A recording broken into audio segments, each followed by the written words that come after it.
Hello, everybody, and welcome to the D&D podcast you didn't ask for. One more roll. My name is Zach, the Dungeon Master, and I'm here with Dropping the Ball, one of the many teams that will be competing in the Gauntlet of Champions. Go ahead and introduce yourselves. Hi, I'm Dom. I'll be playing as Kaobi, a Tabaxi blood hunter.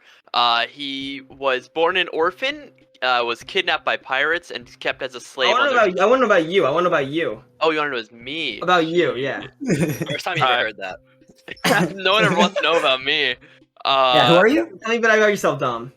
I mean, I don't know. I'm a guy. I'm a dude. I just live my life. I just graduated high school. I guess I don't know. I'm majoring in forensics. That's cool. That's solid. Okay, who's next? Hi, my name is Quentin Strange. In the tournament, I'll be playing as Balthazar Windsor. And, I'm a writer, I'm a theater actor, and Zach got me into D&D like a year ago, and I've been very into it ever since. Don't worry, everybody. Last time we had 2 theater nerds. We outnumber them this time, though. No, please. This is directly following an episode that had 2. I don't know if I mentioned in the episode that there was 2 theater nerds. I think I might have. Wait, who are they? Em and Tommy. Tommy's a theater nerd? Tommy's a theater nerd? Tommy's a theater nerd? He does. he does fucking. I know he does theater, but I didn't know he was like a theater nerd. Well, he called himself a theater. Anyways, last person, anyway. Go ahead and introduce yourself. Hi, I'm Chris. I do boring stuff like coding Discord bots and making video games, but no one plays them because why would you? They suck. I'm very new to D&D, so really I just kind of am going with the flow. That should have been our team name, Going with the Flow. Oh, honestly, that's kind of what I want to start off with. Why the fuck? Okay, you guys are one of the main. And I mentioned this in a few episodes prior, one of the main existing parties that takes place in Mulmaster, in the city this whole thing happens in, that exists outside of the tournament, right? That you guys have been going through a campaign. You guys are known as the heroes of the city.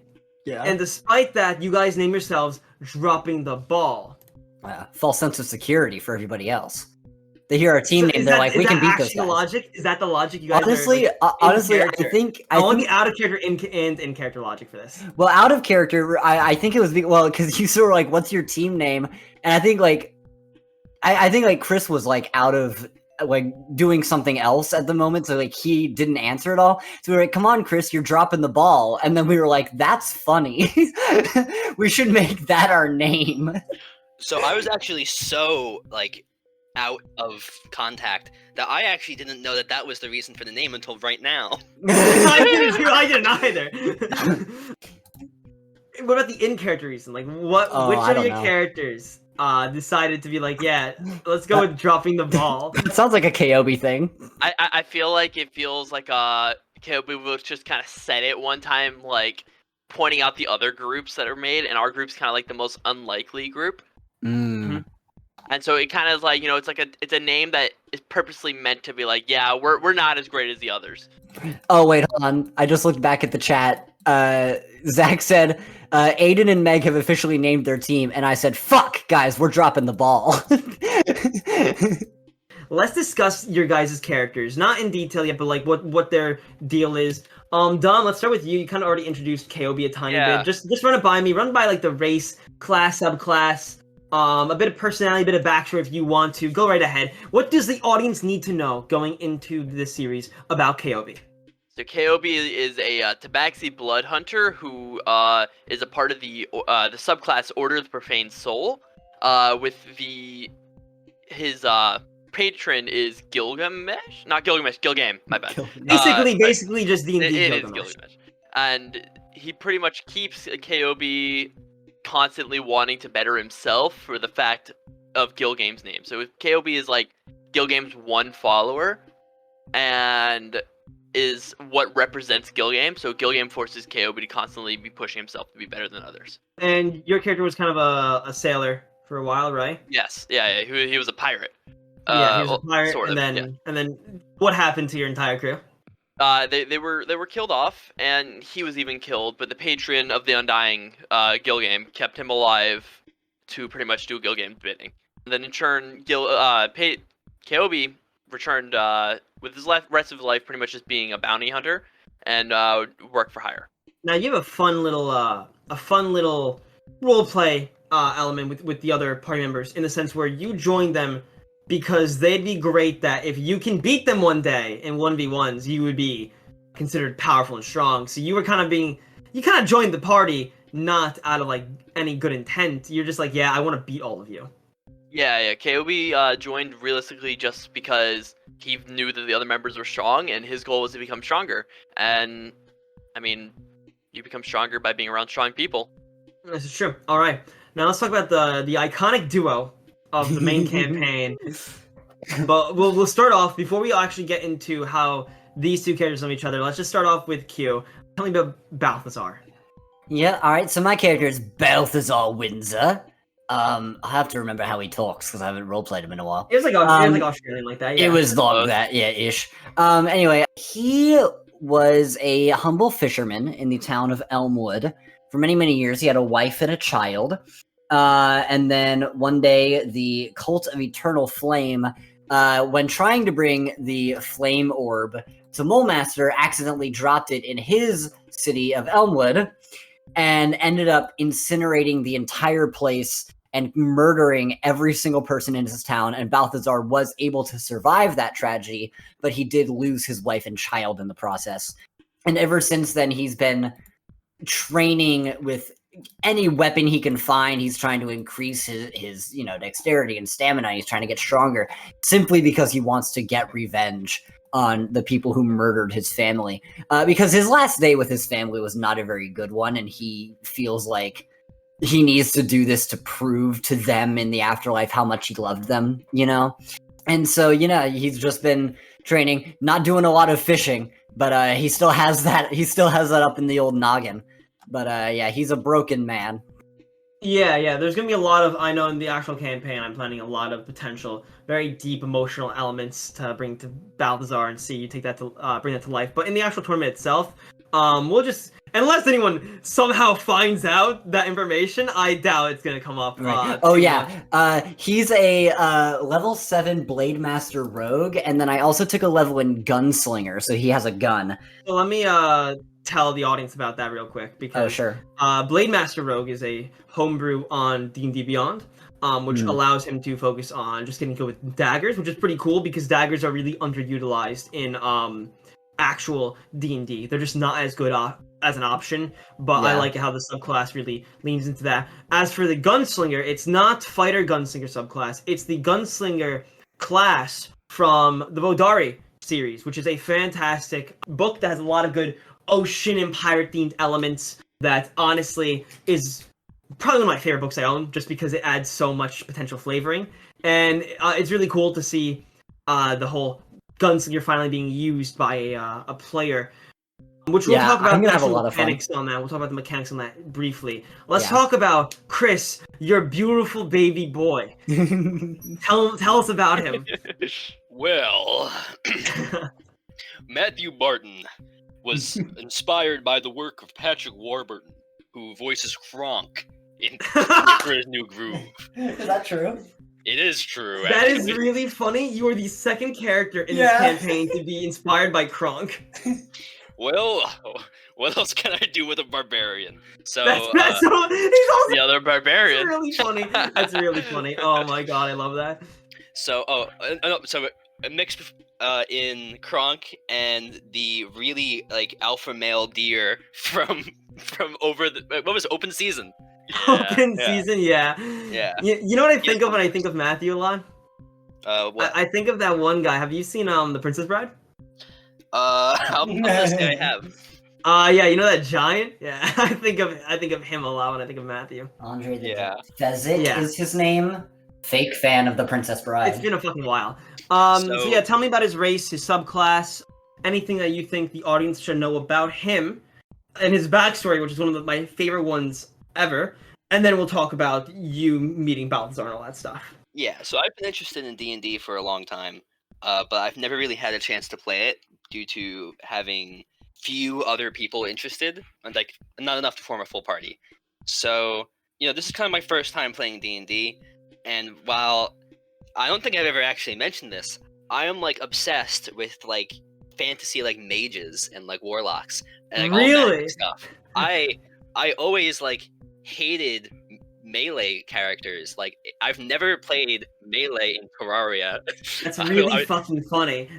I've played like 20 playthroughs of like Terraria. I've played like a bunch of MMOs. I've never played a melee character in any game. It's always magic if it exists. That's really But interesting.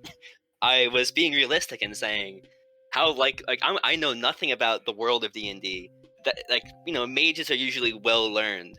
So I'm going to play the dumbest character I can, so that way I can roleplay being dumb, and that way it plays off better when I have to ask what I'm rolling for every time. That's totally fair, especially because I did throw you. You are one of the most recent additions. You start like a level 6 or 7 character, so it was very difficult to ease you into it. I kind of pushed you into the deep end and said, "Okay, good luck." I helped you as best I could, but at the end of the day, I'm only telling you to like kind of like move your arms and legs. It's up to you to do that. So Matthew Barton himself, I just realized I did not mention this, is a human. He is, your average neutral good, and he is a totem warrior barbarian, level 8. His background is a folk hero, and where that comes from is Best part. his backstory. So Matthew is dumb. He has 8 intelligence, but if it was up to me, it would be 4. So I roleplay him as if it was 4. So his backstory is he was a farmhand. He has knowledge in carpentry. He carries around carpenter's tools with him, and he's lived on a farm village with the rest of his village. And they just said, this guy can't do anything right. He's such an idiot. We need to get rid of him. But they didn't really want to be mean about it. So they come to Matthew and say, Matthew, the Oracle has spoken. You are gonna save the world. You're gonna do it. And he's like, oh, me? I'm gonna save the world? And he's like, yeah. So you need to leave. You need to go and go on your journey. Leave. Go. Bye-bye. And he's like, I'm gonna go save the world. Okay. So he goes off in search of other heroes to help him save the world. In Matthew's eyes, he is the chosen one. He is the main character.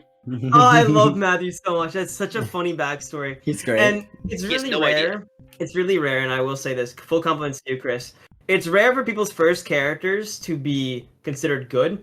A lot of people suffer from first character syndrome, and it's kind of hard to make a good first character. I think you did a fantastic job with Matthew. He's one of my favorites Yeah, I've seen. your for first sure. character. Yeah, Matthew's very fun.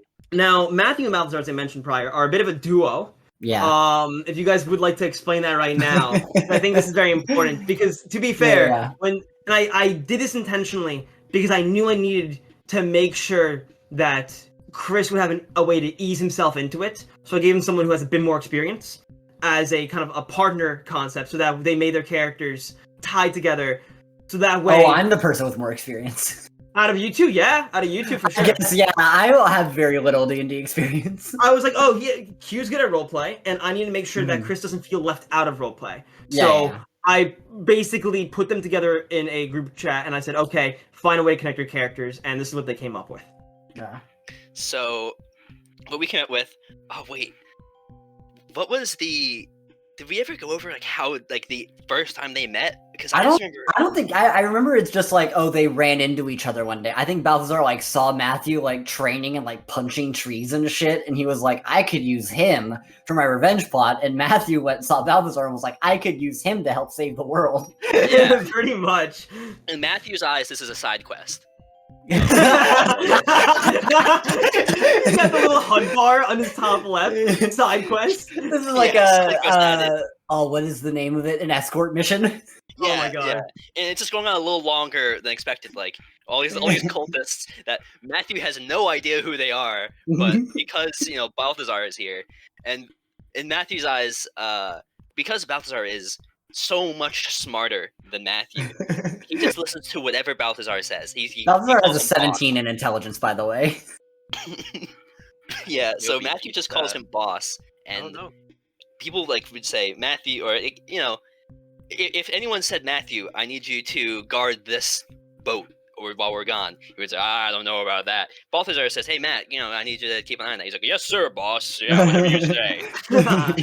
They're honestly gold. Originally, I'm pretty sure when the party was making their teams splitting up for the tournament, I remember vividly saying Balthazar and Matthew are together, and no one's changing that. You guys got to work around them. Yeah, there was no way that was going to happen. They're a duo. Yeah, they have to be together.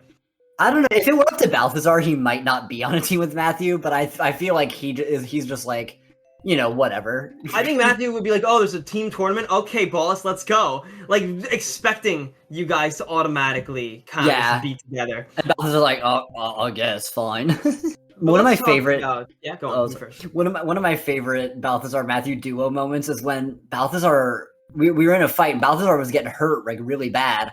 I was on like 10 HP, and Matthew, to save Balthazar, just picked him up and threw him across the room out of harm's way. That's like one of my favorite moments. And then Balthazar just like landed on his feet and was like, "Thanks, I guess." I mean, I'm living that fight because of it. I think I swung opportunity on Matthew for that, but I was like, yeah, if you're going to turn your back and throw Balthazar's fine. As long as he makes the acrobatics check, he's okay, which he does with the high dex. That's his best stat. Yeah. Let's talk about... you go on. I'm sorry. My favorite part of D&D thus far has been just looking at what can be done. Yeah.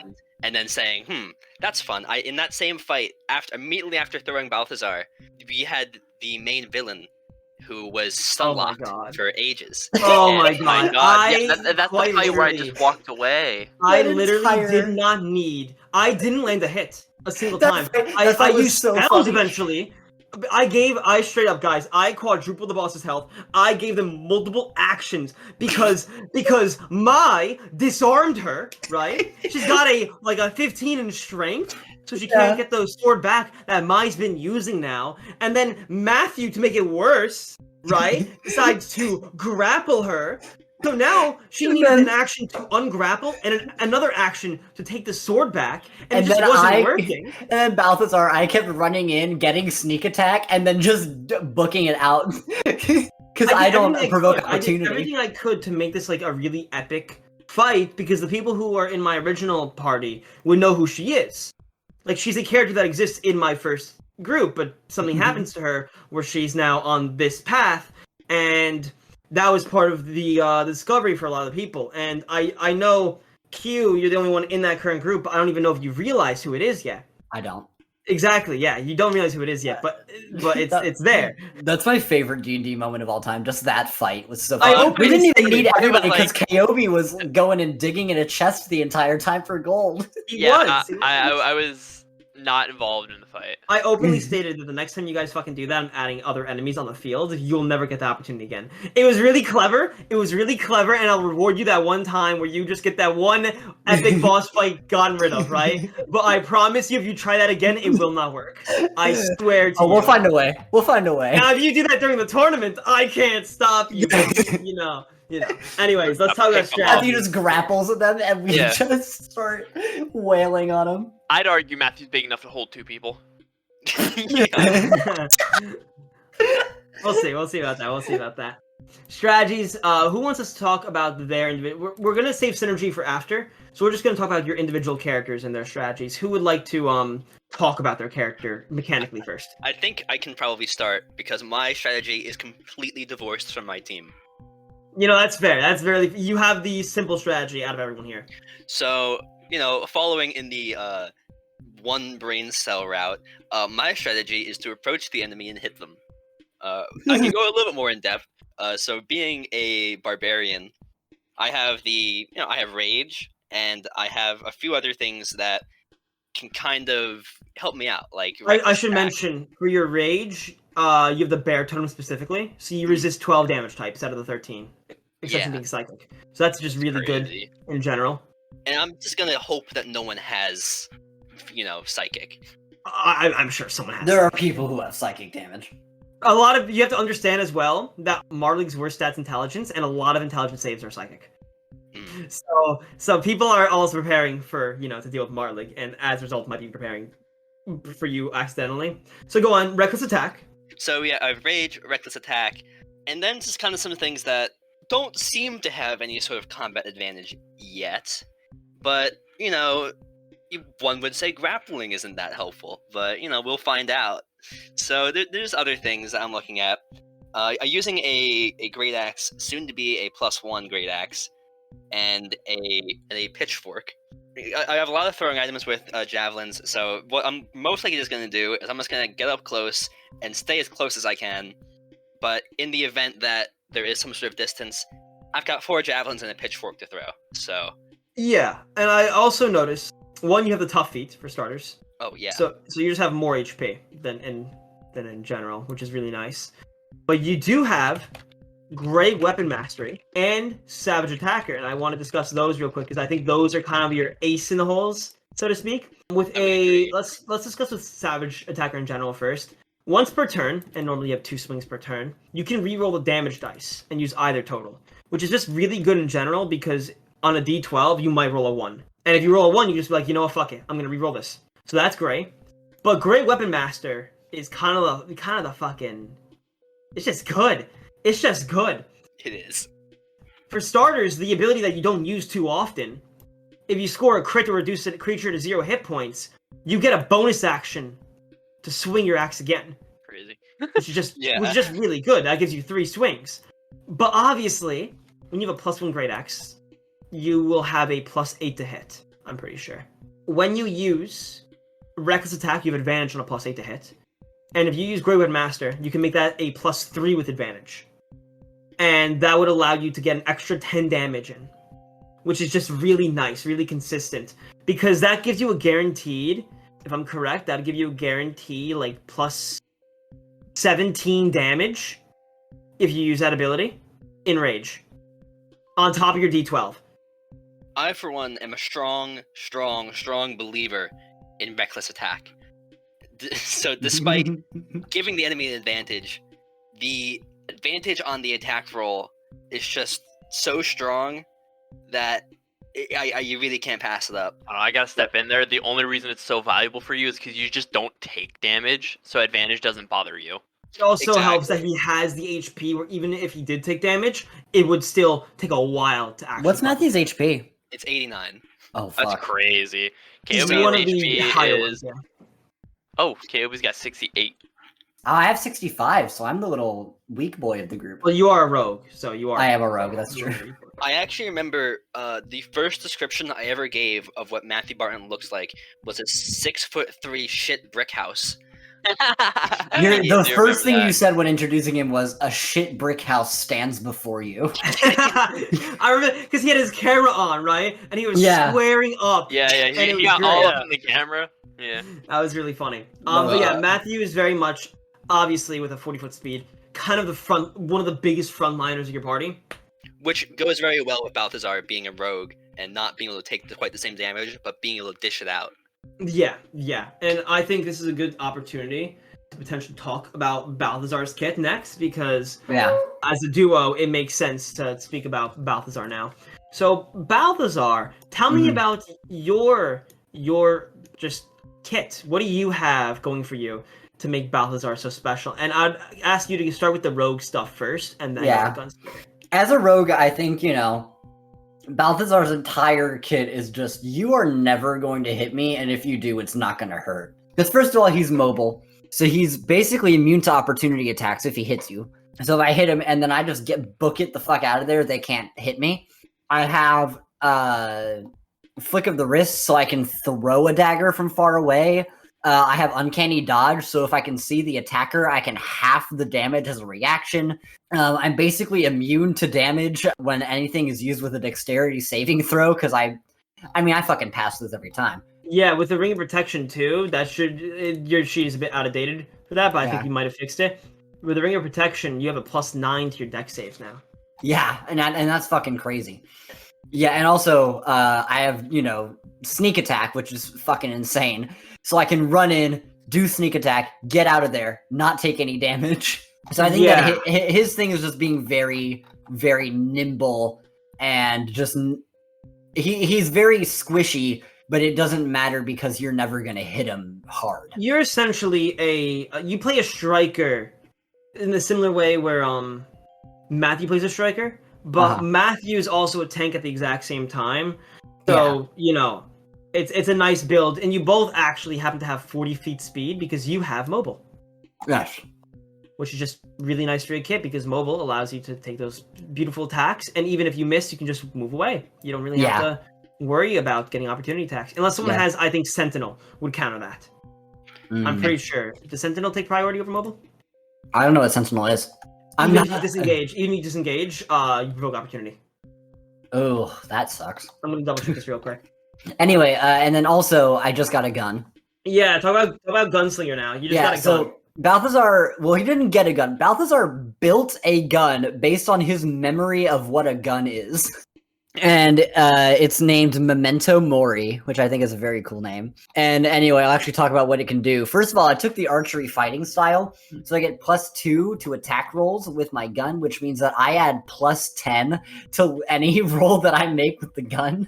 And then I have the bravado deeds, which is really good. Bravado deeds. I don't think utility shot is going to be really useful in this tournament. Yeah, which for the people who don't know what utility shot does, it just pretty much allows them to like move an object or break a lock or something. It's more flavor than actually. It's flavor and essentially utility, exactly as the name says. So it's not anything combat wise. Right. But my other two bravado deeds, one of them is called Danger Sense. And it says, while wearing light armor, when an attacker that hits you, you can use your reaction to add your proficiency bonus to your AC for that attack.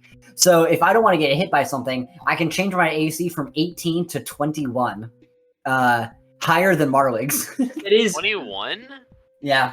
It does only apply to that one attack though. Yeah. Because there is a feat that essentially functions the same way. Which means if someone swings twice, obviously you would need to be able to. Right, but I mean, hey, taking one hit instead of 2 hits is always that. Yeah, for sure. And then also I have Deadeye, which is when you make an attack using a firearm, you can spend a bravado point, and I just gain advantage on that attack. And you have 3 points total, right? Yes, 3 points. 3 points also allows you with the advantage shot. You would get a guaranteed sneak attack on each of those. Holy shit! I didn't know that. If you have an advantage, you get sneak attack. Dude! I will also tell you, by the way, disengage is not being used with mobile. So technically speaking, Sentinel does not apply against mobile. So you would be able to outmaneuver mobile units. Or Sentinel units, I should say. That's fucking crazy. Wait, I cannot believe that if I spend a bravado point, I literally just get sneak attack. As long as you land it, yeah. Yeah. But I mean, a +10. Can't you sneak attack once a turn, though? Yeah, once per turn, but only still. once per turn. Yes, it's true. Got it. But Okay, still, that's so crazy. as long as you don't have a teammate next to you, you can just spend a point to get the. Yeah, pretty much. I didn't know. Okay. Man, Balthazar was gonna be sick. My favorite thing about Balthazar, having traveled with him for so long, would be that Q, being such an experienced rogue player, never needs to ask if he can do sneak attack. Just always immediately knows. Sometimes I try to be like, this is sneak attack because of this, that, and the other thing, and Zach's like, no, and I'm like, fuck. Yeah. Sneak attack for the most part is pretty much, hey, if you're next to an ally, you're gonna get fucking sneak attack. Yeah. That's like the usual use of it. It's rare for anything else to happen, but obviously some kits are built around getting. You know, advantage. if you like go into a room stealthily and I shot somebody, that could be sneak attack because they don't see me. But... Yeah, because you have advantage on the shot because they don't see you. Mm-hmm. But it's typically in combat, you'll most likely be using it with the other shots around. And also, it's really good because if Kaobi or Matthew is 5 feet from an enemy, I don't have to walk up to them anymore. I can just shoot them and get sneak attack, so I don't even have to walk up to them anymore. Now, I want to ask, because you are obviously quite fast with a 40-foot movement speed, and then you have cunning action to dash, as well as an action 2 dashes, so you can make that 120 feet in a single turn. I'm curious, do you think you're going to be using your dagger kit more, your gun kit more, or do you think it'll depend on the matchup? Depends on the matchup. It definitely depends. Like with Marlik. Yeah, with Marlik, go on. I'm probably going to be using the gun more because he's going to be flying up in the air like a pussy. This is great. This episode comes out right after the Marlik episode too. Oh, good. That's perfect. So like everyone who's watching this should know who Marlik is. Fuck that guy. Fuck Marlik, dude. That's like Kaobi's like #1 target too.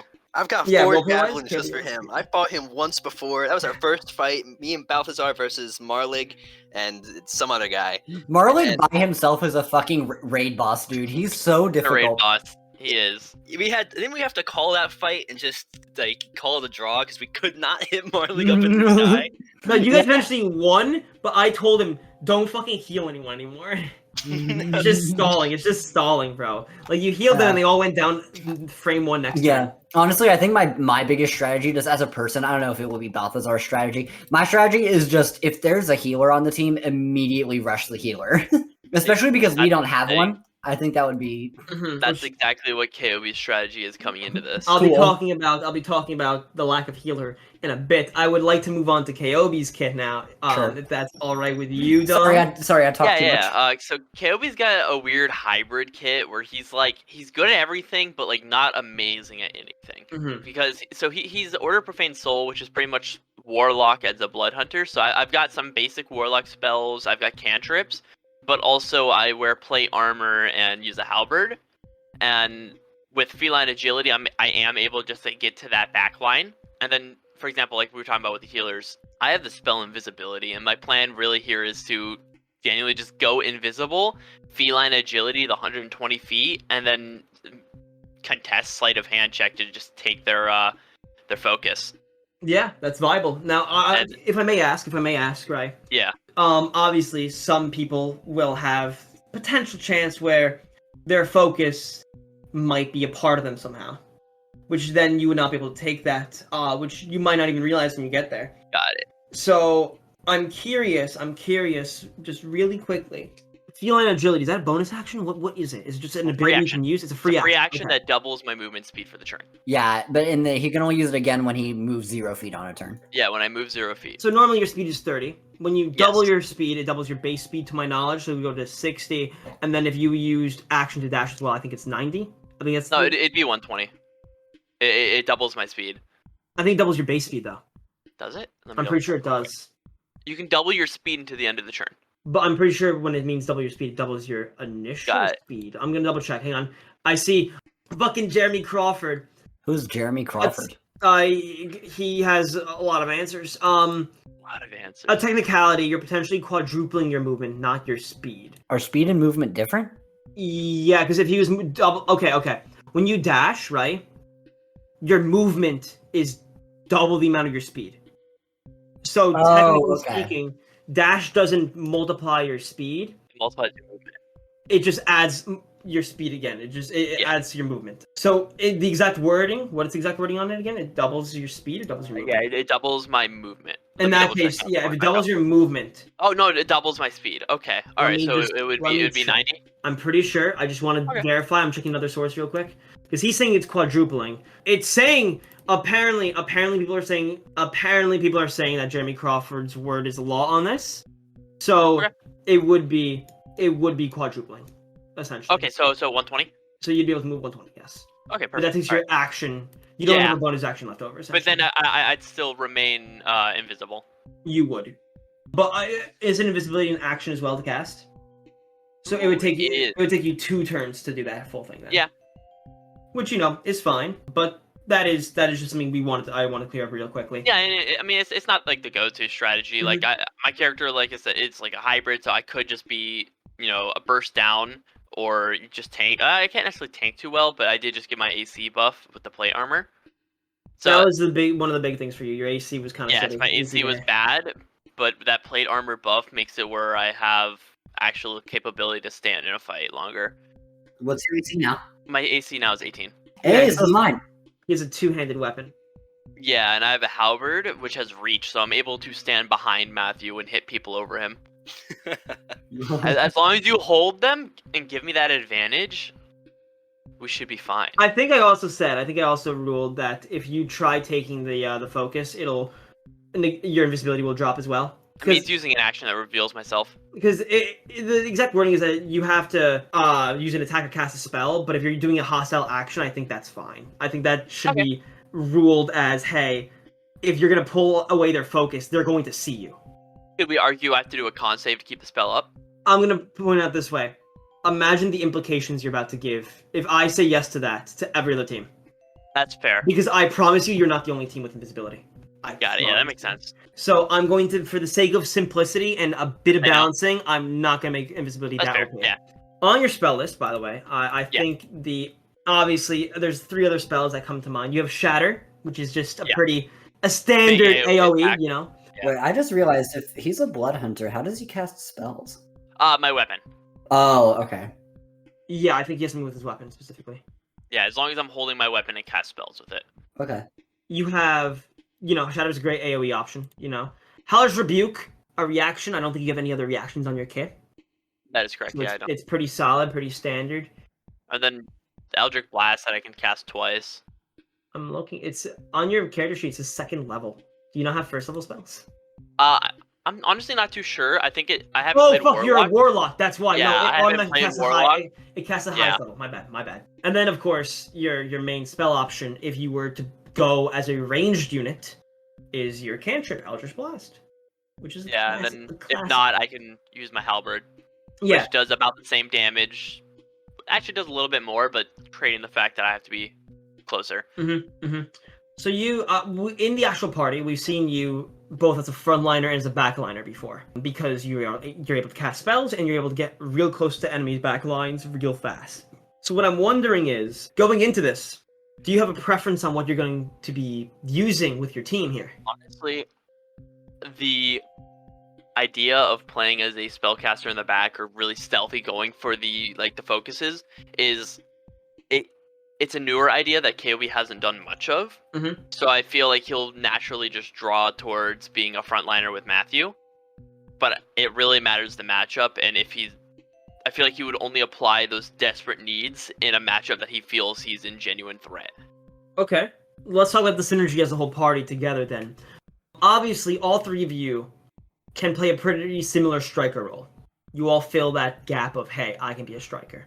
And with that being said, I'm wondering, do you all plan to be like, let's just all bomb rush in the front line, or is there a set strategy that you guys can be like, oh, in this situation, blank will be a backliner, or blank will be a midliner, or something like that? I don't know. I have a slight answer to that, or it's a full answer to that, but it's like through analogy.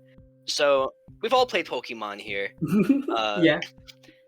I need to let you guys know how I play Pokemon. The first thing I do is I remove every status effect move I can. They're worthless. Okay. They don't do Okay. damage. They're nada. They're 0. They don't do damage. They're out.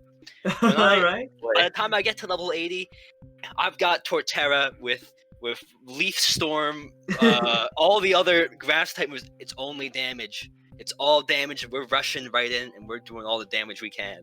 There you go. I think that we're at kind of a disadvantage from the rest of the teams because we're part of the original Elemental Evil 2 party, so we couldn't make our teams with the tournament in mind. We were making it with the party in mind. Yeah. And so like our teams aren't built based on that kind of synergy. It's based on our personality in the party. So I think it's harder for us to come up with a strategy like that than everybody else who's like, oh, this is a tournament team. Here's what we're going to do for the tournament. I also want to add to that, because the fact that the other teams performed before ours, so we were kind of just pushed into the team together, which I think makes it a lot more interesting, but also the fact that we don't cover many bases. Yeah. Like we all hit the same note. I'm curious because I have heard this point from Aiden actually, who told me that he believes the same way there's an advantage of, hey, we can just build our team for the tournament. There's an advantage of, hey, we started at a lower level, worked our way up. We know what works for our kit and what doesn't. We don't have to trial and error. We That's have very that true. chance. So we That's know fair. how to use our abilities the best way we can, while every other team might try something and realize it doesn't work. Yet again, I'd argue that a lot of people, not everyone, but a lot of people, if they're coming into a tournament, they plan to win the tournament. And so they're coming with characters with builds they know would work. Of course, and I feel like that comes down to just player knowledge in general, which Yeah, player knowledge. I can confirm. We have a nice variety of no knowledge up to like 40 years plus knowledge of the game. So 40? years? Four. Yeah. Oh, I thought you said Oh, 40. I heard 40. I Oh, was like, my god, imagine. Yeah, I got a Whose 50-year-old dad who's is playing since playing? he's 10. Oh, and he's Zach gonna got kill his you. dad to come to the tournament. Nah, my dad actually's never played D&D before, which is Oh, I wow. thought the 40 was because we have that one guy who's a teacher, and he could be 50 for all I know. Right. You are right. There Um, is a teacher who is playing on one of the teams, and I think he's part of his school's D&D club too, which is really fucking That's cool. cool. Dude, I love. He was supposed to be the first one recorded, but there was an issue with the bot. But I love their team so much. They're a lot of fun. They're great. I think there's also. I don't know if this is an advantage or disadvantage, but it is worth noting that I think the other party members, because Maya and Cornelius are with Malfox, right? Yes, they are with Malfox. And then Marley and Aria are with Alexi. So Yep, they we're have the both. only ones in the party who all three of us are player characters on our team, and I don't know if that helps our synergy or hurts it. Allow me to clear some air here, just so you don't think there's any bias going on. I don't think As there an is, but I'm just as an saying. NPC, I will not be offering them any strategies. They will tell me what they want me to do. Yeah, I That's imagine the they rule I have have access set. to like the character sheet. They have access to the knowledge of it. I don't give them the exact sheet. Got I'll be it, like, hey, got they it, can, okay. this character can do this. This is what they're capable of. But I'm not going to tell them like exactly word for word, like, oh yeah, these are their stats, these are their skill proficiencies, because their characters would not know that. So I'm not giving them that the Okay, that's fair, ability that's to fair. do that. So I'm keeping it as fair as possible, and every NPC will be prioritizing personality and roleplay over optimization on my end. Right, and Alexi's a dumbass, so. And Alexi's not that smart. However, you guys mentioned something of, hey, we were kind of grouped together, and you all fill a very similar role of striker. Are you guys nervous? Yes. And this is also mentioned. I'm not Yes. done. Oh, I wasn't done with the question. Oh my god. I was gonna ask you. You mentioned healing options. You don't have any. You don't have any healing options. I get a don't D8. believe you Or heal if D6. you down someone, right? Yeah, So which is not a lot. that's gonna be rare still. Now that could come in clutch for you. That could come in absolute clutch if it's a very Yeah. close match. You're about to go down. You down one of their allies. You heal up. That keeps you alive for a turn. You can down the next one. I mean, That can be even insane. if it came down to like the last time KOB 1v1 Marlig had one more hit in him, and that 6 health could have gotten me that one more hit. This is You true. see, healers are a weakness on the team. Exactly. They're wasting a turn healing. Yeah, they're not No. even attacking. They're Which not is- attacking. Yeah, you're right. It is worthless. It does no damage. It does negative damage, actually. It doesn't Yeah, negative you're damage, you're right. I would argue you should kick all healers off of your team because they are doing negative damage here. Yeah. They are worthless. I This thing agree. A strategy that's genuinely so valuable. If a team is 2 spellcasters and like a frontliner, Matthew can just grapple the frontliner, and KOB and Balthazar can run down the spellcasters. Mm. Oh, you shit. have your That's a little, good one. little dainty healer here. Like, oh guys, I'm a cleric. I'm gonna save you guys. 40 speed, 6'3", 230-pound Matthew is running the train straight through that person. Oh, don't say that. Phrasing. Oh, wait. No, Phrasing. no, I didn't mean it like that. Also, obviously, Yeah, we're gonna be running a train on these teams. I mentioned briefly before that initiatives will be hidden. I don't know if it's been mentioned to the podcast at this point, but initiatives will be hidden. But Matthew has the beautiful ability of having advantage as a barbarian, so there is a good chance Matthew does just get to go first, and then Which just is rush perfect. down. That's exactly what I want. I genuinely feel like if I go first, I might hold my turn. Yeah, if Balthazar, I don't think it would not do Balthazar well to go first. Yeah, exactly. Balthazar needs other people Exactly. so he can work. That's fair. And that's like the downside of rogues having such high dexterity, in my opinion. Yeah. We say all this, but I can think of 2 separate incidents during the campaign where Matthew rolls a 12 twice in a row, and then Oh my god, no! I've watched you roll like a 4 2 times, like 3 times in a row. yeah, It was that was it. insane. That was on like the boat fight. I remember that vividly. You Remember just couldn't that, hit for yeah. shit, and then once you did hit, you fucking did like over half of the thing's HP in one shot. Yeah, it was I 2 4s in a row for initiative, but then I hit the reckless attack, and it was over. Yeah, reckless attack is huge for you. Getting advantage Yeah. is massive. Although you keep in mind when you guys hold your turn, you have to say I'm gonna hold after blank, but you don't know when blank goes. For all you know, you could be giving them all 3 of them going at before you guys go. You know what I mean? So do we not know our own teammates' You initiative? do not. You do not. Oh shit! You find out turn 1 when everyone goes. That's when you define Got an it. initiative. Got it. Because realistically, in a fight, you don't know when your teammate's gonna start moving. You know. Okay, so wait. Okay, I see. Yeah. Okay. So when you roll initiative, I'll know the initiatives. I'll say who goes first, and then that person's able to do whatever they want to do. You know. There will be also a chance where you guys will be able to place yourselves however you want on the field. based on your movement. You get a free dash action from the start position, and you can move anywhere up to halfway across the field. 80 feet. That's all you can take. That's the only action you can take. Got it. If you wanted to use like feline agility or something like that, you could, but then you going to the next turn, you would not have that. Yeah. Okay. Essentially, a turn 0. You have a turn 0 for setup, which could be beneficial if you wanted to have like example. You mentioned Matthew tanking hits for Balthazar's sake, having Balthazar behind Matthew somewhere, you know. Mm-hmm. Now, do you guys think that your dynamic, as a result of, obviously, you're not wasting any turns healing, right? You're just going for damage. Exactly. Exactly. You get waste our turns on negative damage. Even if we lose, we're the team that did the most damage. Is there any situation where you're worried that a team will have this dynamic, that like a specific dynamic in mind that might just fuck your team over? Yes, 3 Marligs. Yeah, 3 healers, honestly. I don't know. I can maybe do one thing about one Marlik. You know, I have like, you know, my the ability just to paralyze him. And I can shoot him. Can you paralyze? Yeah, I can paralyze With what? with my my blood malady or blood curse binding. With Thunder Does it give Wave. the Have you guys paralyzed played condition? Pokemon? Yeah, I'm pretty sure. Let me double check. Double check that right now. Yeah, you can I can paralyze. say, in the meantime, my plan for Oh no, Marlig- it reduces its speed to 0. I was gonna say, if you fucking paralyzed, dude, I would ignore the adamantine armor for that because that crits if you're within 5 feet. Got it. Yeah, my plan for the 1 Marlig is all I'm gonna say is I've got 1 balloon pack still in my inventory. Oh my god. I have Holy mine too. shit! I have mine Holy too. shit. Dude, you bust out the balloon pack. Dude, I have a balloon pack I'll too. tell We you, you all can just put that start on. flying up to Marley. I'll say you have to have that on prior to the match starting if you really want it. Otherwise, you need to take a turn to like get out of your bag and put it on. You know. Yeah. But that's really fucking funny. That's really funny. The mental image of Matthew walking out into a arena wearing a balloon pack already. That's perfect. That's so great. That's so awesome. I love, what is it? Consumable gear. It's so much fun. Obviously, you don't get I have potions. a wingwear as well. Yeah, so you can glide. As long as you're Yeah. wearing it. You have to specify if you're wearing it. That is Yeah, the yeah. condition. You will not be able to say, oh, I'm going to use this. I'm like, you did not say you're wearing that for the match. I can climb. You have climbing speed. There will be walls. pillars in the arena. Perfect. How it's gonna Perfect. look, I'll Perfect. give you a general because this is being brought up now. I'll tell you, it's going to be kind of like a gladiator arena, right? Yeah. With pillars around the outside of it to kind of make an inner circle and an outer circle. Okay. And you'd be able to climb pillars if you really wanted to. That is something you can do. I should also mention that all characters will be forced to start on the inner circle, on the inside of the pillars, because it's unfair to give someone automatic cover. You know what I mean?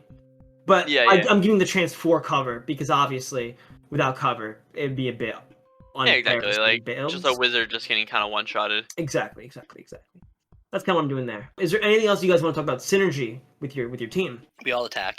I guess that's our thing. I mean, we don't have much synergy going for us. I always thought Matthew and Balthazar had synergy in the sense that one took the hits, one did the hits. Yeah, there you go. But Kobe is over here being a third wheel on our little boyfriend. I don't know, man. I was forced into this. Out of curiosity, if one of you guys needed to go range, do you think it'd be Balthazar or Kobe? Or would it be situational? And if it was situational, what would be Kayobi situational? has Eldritch Blast, which is much better than a gun. Yeah, again, I think the situation is like if Matthew is just getting overrun, Kobe needs to be there to help Matthew. Yeah. Are you sure Eldritch Blast is better than a gun? I don't know. What does Eldritch Blast? How much damage? He does it has do? 2 shots of that, I D10, believe, and I right? get 2 of it a turn. Yeah, he has 2 shots of Eldritch Blast, and it's a D10 per shot of force damage. Let's see. I have my pistol is 1d8, and I can only shoot that once You per with turn. sneak attack. 1d8 plus 5 with potential. Plus 5. Yeah, that's pretty good. If you max rolled, you'd have more damage than that Eldritch Blast. Yeah. If yeah, you wait, max roll, that would be Hold on, max- 24, 29, 27 damage. Well, if I max roll with a pistol, Yeah, it'd be 27. 8 plus 5 is 13. Wait, you said you have plus 5? That means half the time you're guaranteed to do more damage than me. Oh, nice.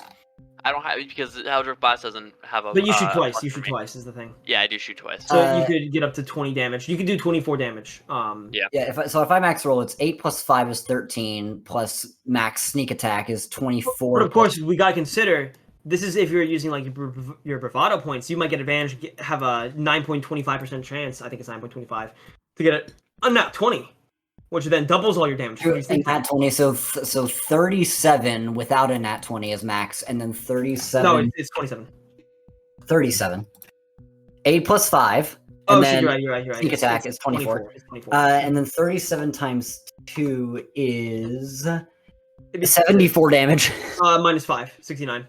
Minus 5. Because you don't apply your dexterity twice. Oh, you're right. So you dude, can max 69 damage. is my max 69. damage. Hell yeah. That's Dude, pretty nice. nice. Perfect. Done max damage on a crit is 69. That's pretty epic. Okay. So yeah, which Glad one we of took you the two time to think- do that. I'm which sure that of was you- really fun to listen to. Yeah, no. We have to make sure.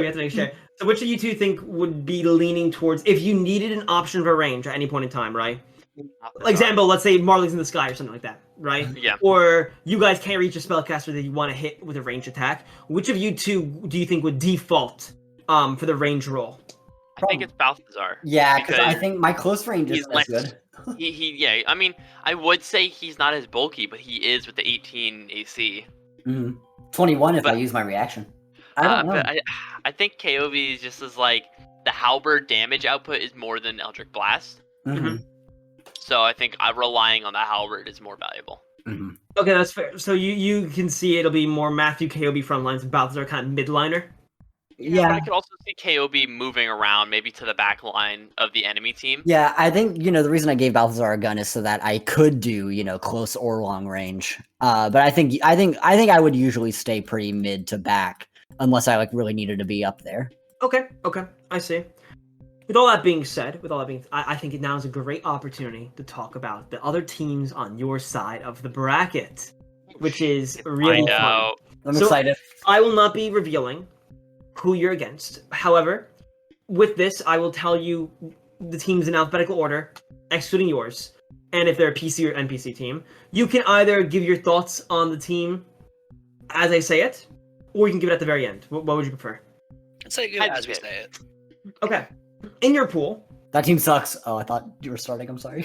and I will also be sending this to your chat once I'm finished. So you will have to look at. Brilliant. You have the No Fail faction, which is an NPC team. I was gonna say who? Yeah. Okay.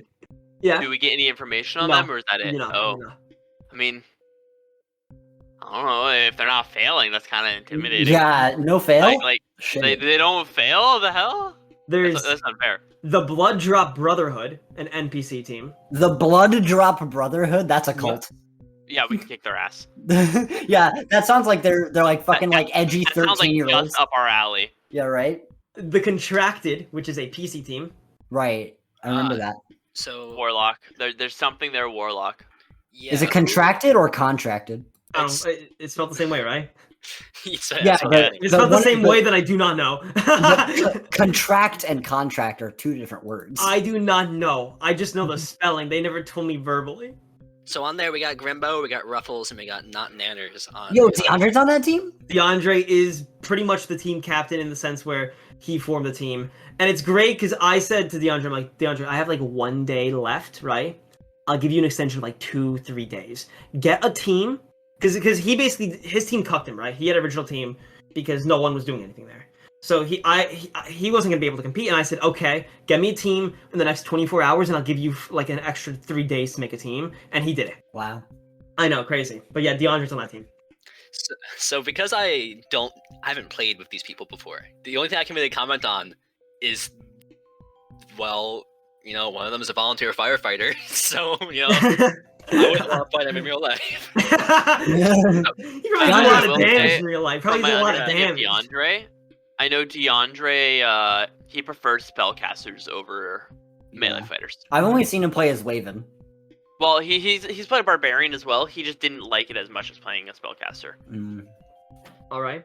You got the Mavericks, which is another PC team. That's a good movie. We can take him. You can take them. Okay. Okay. Who's on it? You got. Take a look. I'm not telling you. I can't find it. We got Alistair Rose, spelled the weirdest way you can spell Rose, and then Charles Chamberlain. Chamberlain. I like it. What's really funny is not everyone has changed their character name on to their character name on the Discord server, right? So you're giving names as some people's like actual gamer tag and then some people's character name, and it's really funny for me because I know. I don't know any of these people, so I genuinely could not. Me tell you. neither. I don't know. Taro Chamberlain looked nice from them talking during introductions.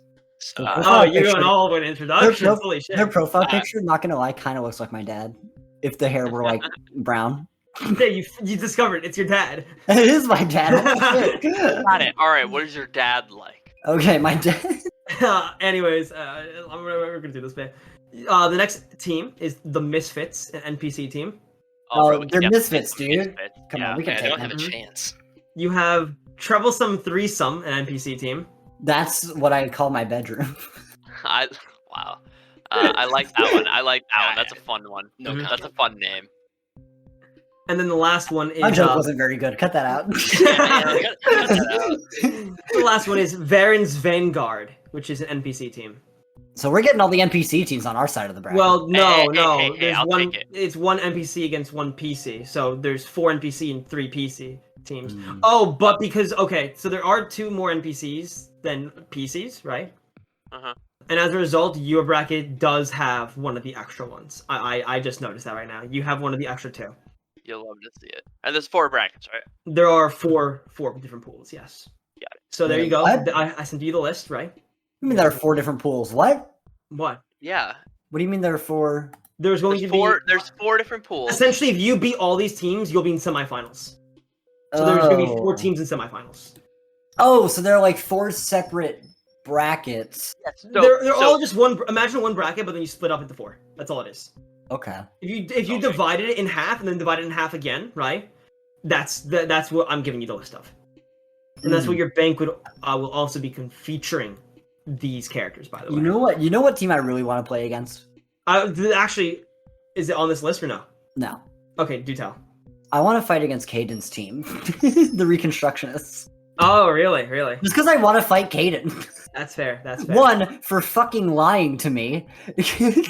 Oh yeah. So hold on. So for anybody listening, my friend Caden, he wanted to be in this tournament. He had put together a team, but they weren't doing anything. And so he had told me, he was like, I don't think I'm going to be doing the tournament. My team's not doing anything, so I'm just not going to do it, man.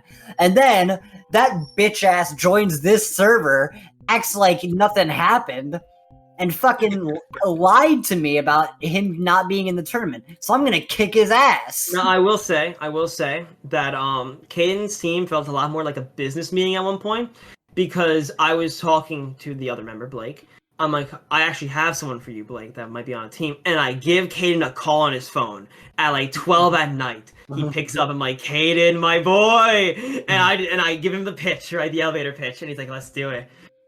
So that was very much it was just a very fun conversation of forming that team of, hey, we can do this. But yeah, they're not on your side of the bracket, unfortunately for you. I know, but I still want to fight him.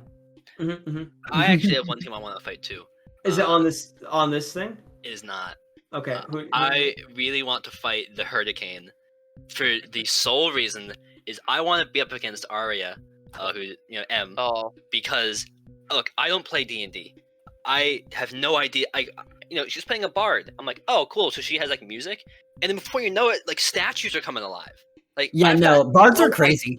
I've got no idea. What I she as can well. do. Dude, Like, wanted I want dude. to fight against her just to see what she can do. 'Cause I Dude, have no Chris, idea. Chris, I don't know what bards do either. I was playing a bard in another campaign, and I didn't even know what his subclass did until like It was the same 15 sessions subclass. after. It's the same subclass. I know it's the same subclass. I didn't even know what it did. I wasn't using any of it. It was the College of Creation bard. I didn't know I could animate objects. So I was like, man, this subclass sucks because I didn't realize what I could do. Well, I think if I get into a 1v1 with Arya, she's just gonna say, "Go gadget, stop your heart," and I'm just gonna die. Go gadget, stop your heart. Like that's what I think is gonna Don't happen. worry, I don't Balthazar's gonna use go gadget defibrillator. think- It's funny that you guys were saying this, by the way, because one of the questions I have here is, on this list, specifically this list, what team do you want to fight? What team do you not want to fight? Like, what team are you afraid of fighting from this? I Set? don't want to fight fucking Marlik, dude. I Marley's want not to part fight of this Marley. 7. I know that's the thing. Well, both it looks both like me and Chris want to fight Marlik's team. you guys are like, oh yeah, let's beat Marlik. Okay, interesting. I don't Well, want to I mean, fight Marlik. KOB's like that's KOB's like biggest like target.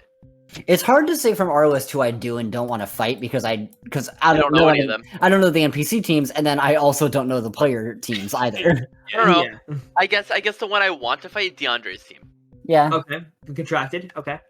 I would want to fight the Blood Drop Brotherhood because I want to see all those nerds. Yeah, right? Dude, Blood Brotherhood is totally like Uh. 3 edgy teenagers who are like, yeah, we're all 3 of them are blood hunters.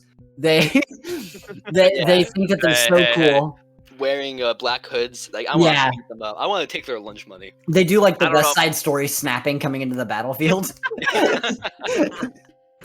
It's really Uh. funny that this is your impression of them. By the way, I can't tell if you're right or wrong, but Okay, they're I definitely- love seeing the impressions of players with the NPC teams. So you guys all want to fight the Blood Drop Brotherhood? Is that what I'm hearing? I Yeah. wouldn't mind it. I wouldn't mind That'd be it. funny. And you also want to fight the contracted? Is that the Yeah. agreed upon? Those two are the ones you guys want to fight? Yeah, sure. Okay. Is there any team on here that you're like, oh, I do not No want fail faction, bro. They'll kick our ass. Dude, they don't fail, dude. We're fucked. to? They do not fail. I'm not ready to lose that. Like Dude, I that's a mean- game over right then and there. If we For get sure. them game 1, it's over. I'm pretty sure we are getting them game 1. No, that's alphabetical. Wait, no, it's not. It's not alphabetical. Oh wait, no, First it is, and, first it and is. before T. I was ignoring the. It is all alphabetical. I Personally, But I- the no fail faction N isn't before B.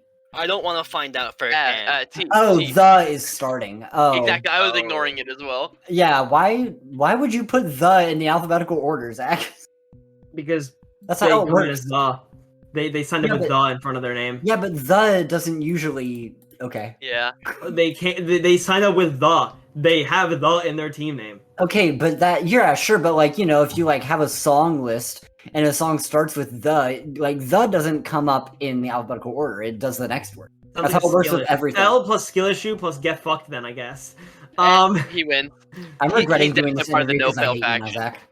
So I don't know. no- That's a no fail faction move though. Zach. you guys are like, oh fuck, no fail faction. Yeah. Well, no, Or they're in like a no joke faction. sense. Yeah. Personally, I don't want to find out firsthand how the Troublesome Threesome got their name. Me neither. Me neither, dude. That's just Uh, my stance. But name wise, if there is one I fear, it's Varen's Vanguard. Because I worry that they are also just bulky people, but more bulky. You think Yeah. so? When I picture Vanguard, I picture Vikings. Exactly. Yeah, see, this is why I we or named like our a team. paladin. I expect like a bunch of paladins that are just gonna smite us and heal each other. Oh, that's all words. Healing unoptimized. That's not damage. That's negative damage. That's not optimal. No, I honestly, this is why I was like dropping the ball with such a good team name because nobody knows what to expect with a team name like that. You know, Yeah. like Mhm. no fail faction is like, oh, whatever. Varen's Vanguard, we can get like some kind of whatever.